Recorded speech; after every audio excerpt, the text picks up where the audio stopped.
સેનાના બેન્ડનું ભવ્ય પ્રદર્શન, અટલ બ્રિજ પાસે ગુંજશે દેશભક્તિના સૂરો.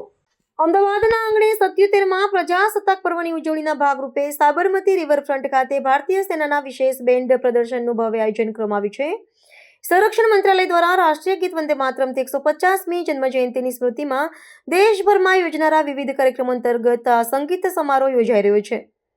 સાબરમતી રિવરફ્રન્ટ પર અટલ બ્રિજ પાસેના પ્લાઝા વિસ્તારમાં 24 અને 25 જાન્યુઆરીના રોજ સાંજે 6 થી 8 વાગ્યા દરમિયાન સૈન્યના બેન્ડ દ્વારા દેશભક્તિના સૂરો રેલાવવામાં આવશે, જે નાગરિકોમાં રાષ્ટ્રપ્રેમ અને ગૌરવની ભાવના જગાડશે.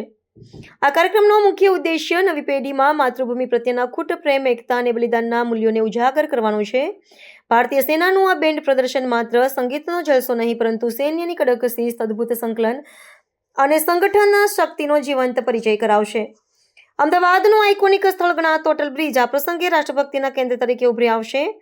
રક્ષા મંત્રાલયે આ પ્રદર્શનમાં જોડાવા અને દેશની સૈન્ય શક્તિના સાંસ્કૃતિક પાસાને નિહાળવા માટે જાહેર જનતાને સપરિવાર આમંત્રણ પાઠવ્યું છે.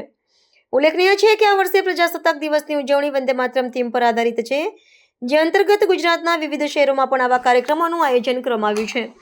સાબરમતી રિવરફ્રન્ટ ખાતે રમતગમતનું સંકુલ, સુંદર બગીચાઓ અને ડ્રોન શો જેવા આકર્ષણો બાદ હવે આ સૈન્ય બેન્ડ પ્રદર્શન નાગરિકો માટે આકર્ષણનું નવું કેન્દ્ર બન્યું છે. પ્રજાસત્તાક પર્વની પૂર્વ સંધ્યાએ યોજાનારા કાર્યક્રમથી સમગ્ર અમદાવાદમાં ઉત્સાહ અને દેશભક્તિનો માહોલ જોવા મળી રહ્યો છે.